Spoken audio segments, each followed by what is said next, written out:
man. What's up? Thanks Good for to joining see me. you. Thank you. Nice to see you too, man. You guys I'm are very headlining? pumped up. Yeah. I've been looking at the list of all the bands that have been in and out, you know. That's what all the bands do. If anybody out there wants to know, that's what bands do. When we come into the dressing room, we look at all the other bands. Oh, cool. So-and-so is here, you know. It's like that. Yeah, very excited. How was that this It was awesome. I think we played Creation like 12 times or something, you know, so it's kind of, it feels like, you know, home a little bit, like, yeah, going back again, you know.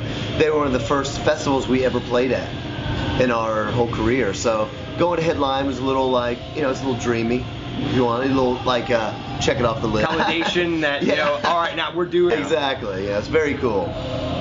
Billboard, congrats. Thank you. Thanks so much. About the live show. Well, it absolutely is about the fans. I mean, no matter, it's always been that way, no matter if you're selling at all, you know, 50 people come or 5,000 people come, it's all about you connecting with them, writing a song that they can sing back to you. That's the best, you know.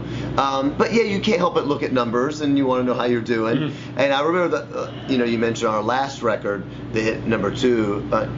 I remember thinking, if we could get top 30, I would be so excited. And I remember, you know, my label calling to say, we think we're going to come in top 10. And I was like, no way, they're ridiculous. And it got closer. It looks like it might be top 5. And then it was, you know, number 2. I was just freaking out. So you're supposed to play it cool, but I don't know how to play it cool. When I first heard us on the radio, I just went mental.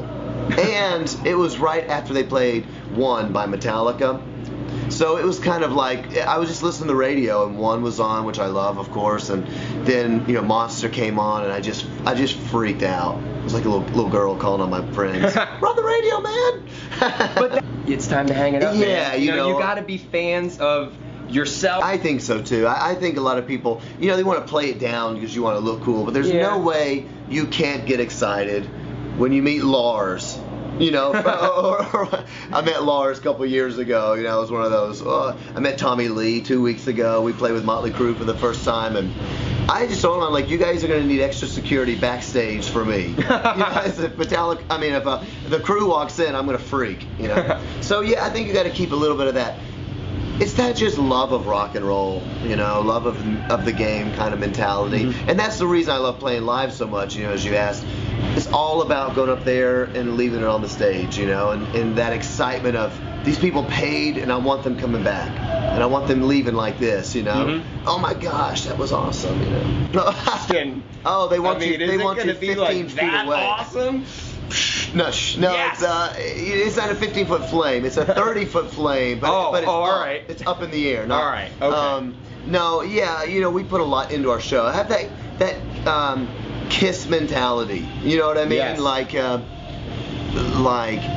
it needs to be a spectacle. You know, back when rock shows were like, you know, your mind was blown, you know. The 90s kind of changed that. You know, there's different philosophies of music and performance throughout generations. And I'm a little bit more in line with the kind of 1980s, like, over the top, just like 80s action flicks, like Die Hard, you know, and those movies. It definitely changes. And the 90s kind of came in and was like, you know, it's all about stripping it back and keeping it real. And I really love that. When I went to see the U2 360 tour, did you see? I mean, that was like Close Encounters meets like the greatest music of all time. And I was like, that's what shows are supposed to be like. That's my personal philosophy. So yeah, there's a lot of production on stage. It's very theatrical, and I think it helps the lyrics come across. It makes you feel it more because you're impacted by the show. That's a personal belief of mine. Me and Gene Simmons share that in common. The new album, Rise, it's out now. Go grab a copy if you haven't already. I feel like there's a lot more going on this record. It's like Awake, but the sound is just expanded. And it's a bit of a concept album lyrically, if you want to call it that. That's right. Definitely. You know, Skillet has had a lot of different sounds throughout our history. And one of the things I actually feel that Rise kind of went back to from a few records ago that a lot of people don't necessarily know is our sound has been very complex in the past. It's been a little more what I call musical, a little more dynamic, and I think this record is a little more dynamic than Awake.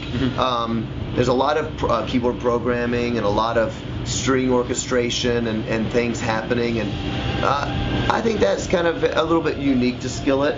To me, it takes it a little bit more back to 70s arena rock, which I really love. I'm a big Fleetwood Mac fan, and yes, you know, Kansas, I like that era a lot, and you can hear bits and pieces of that in our sound. Very cool, man. Yeah. Tell me about the video that you guys just put out. Sick of It? Yeah. What's going on here, man? Yeah. It's pretty awesome. Oh, thank you. Sick of It was... The idea for Sick of It started from a viral campaign. And that was basically, we wrote the song Sick of It, and it's talking about there are things in our lives that are worth getting angry about. And that may be addictions or abuse or, you know, self-loathing, insecurity, whatever it is in your life that you would like to see change. It's okay to get angry about it. And so we invited our fans, actually all the band members, we posted pictures of art that we made of something we were each sick of.